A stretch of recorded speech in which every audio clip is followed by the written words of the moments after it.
लगमा दुर्गास्थान के प्रांगण में बड़े ही धूमधाम से श्रीमद् भागवत कथा का आयोजन किया गया। बिहार के समस्तीपुर जिले के सिंघिया प्रखंड के अंतर्गत जहांगीरपुर पंचायत स्थित लगमा ग्राम में मां दुर्गा पूजा के शुभ अवसर पर वृंदावन के डॉक्टर राजेश्वरी ऋषि सर के द्वारा श्रीमद् भागवत कथा का प्रवचन किया जा रहा है, जिसमें पुरुष महिला श्रद्धालु लोग बड़े ही हर्षोल्लास के साथ उक्त श्रीमद् भागवत कथा शिविर में शामिल होकर भगवान श्री कृष्ण के कथा सुन रहे हैं और भगवान का पूजा अर्चना कर रहे हैं। बताया गया कि श्रीमद् भागवत कथा का आयोजन दुर्गा पूजा समिति लगमा के द्वारा करवाया गया है। उक्त कथावाचक के द्वारा दिए गए प्रवचन प्रसंग सुनकर श्रद्धालुओं ने भाव विभोर हो गया है। देखो कि वो श्री भोगता है, हरि भोगता है और उनका प्रतिनिधित्व ब्राह्मण कर रहे हैं, तो कैसे होगा? भगवान दिखाना चाहते हैं। कहते हैं जैसे उस नगरी में सारे मथुरावासी प्रवेश कर जाते हैं, मथुरावासी रहने लगते हैं उस नगरी के अंदर, तो वो सुबह उठते हैं और सुबह उठते हैं तो उन्हें द्वार समझ में नहीं आता कि घर से बाहर कहाँ निकले, कहाँ है द्वार।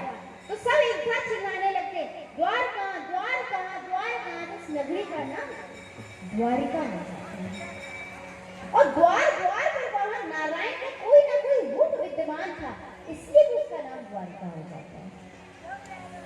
भगवान वहां पे अपने बड़े भाई को राजा बनाते हैं, उग्रसेन को बनाते हैं, खुद भगवान ने कहीं भी स्वयं राज्य गद्दी ली ही नहीं। क्यों? क्योंकि किसी को ये ना लगे कि भगवान आते हैं, मारते हैं और राज्य हड़प लेते हैं, ऐसा नहीं है। अब राम राज्य में देखो रावण ने किसको बनाया, जब लंका जीती तो उससे, तो ये कहीं मत सोचना कि भगवान इसीलिए आते हैं, बिल्कुल नहीं। अब क्या, रोहिणी मैया के पुत्र है बलराम और बलराम का विवाह हो जाता है। जब बलराम का विवाह हो जाता है तो अब मैया को चिंता होने लगती है कि मेरे लाला का विवाह कब होगा। और मैया आज नारद मुनि को बुलाती, नारद मुनि से अपने लाला की पत्री दिखवाती। लाला जब मैया के हाथ से प्राप्त पत्री और मोटी सी दक्षिणा लेते हैं नारद मुनि, तो कहते तो पता नहीं विवाह नहीं हो रहा और तुम कह रहे हो मनन विवाह हो गया, लगता है इनको कुछ आता भी नहीं आता। उधर नारद मुनि जाते भीष्म राजा की पुत्री रुक्मिणी के पास, और आज नारद मुनि रुक्मिणी को भगवान के चरित्रों को सुनाना शुरू करते, भगवान की लीला सुनाना,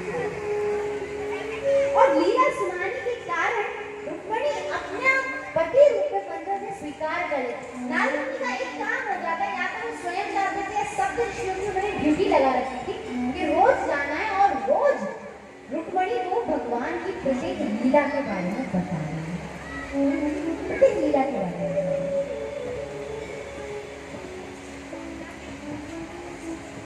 आज राजा भीष्म के बड़े पुत्र रुक्मिणी ने रुक्मिणी के विवाह की घोषणा कर दी है कि मैं अपने परम मित्र शिशुपाल के साथ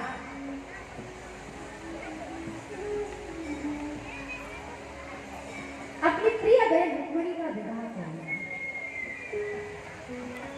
और जैसे ही रुक्मिणी को पता चलती तो रुक्मिणी अपना धीरज खो बैठती है और आज वो रातों रात एक पत्र लिखती है और वो पत्र को एक ब्राह्मण के द्वारा आज द्वारिका में भेजती है। बंधु ये याद रखना, ये रुक्मिणी के द्वारा जो भेजा गया पत्र, इसमें सिर्फ 7 श्लोक है। कहने के लिए तो कहते हैं हमारे गुरु जी, कभी भी किसी का प्रेम पत्र पढ़ना नहीं चाहिए, पढ़ना चाहिए किसी का प्रेम पत्र। तो ये याद रखना, अगर सबको भगवान से विवाह करना है तो जरूर पढ़ना चाहिए, ताकि वो रीझते कैसे है, पढ़ना चाहिए बिल्कुल।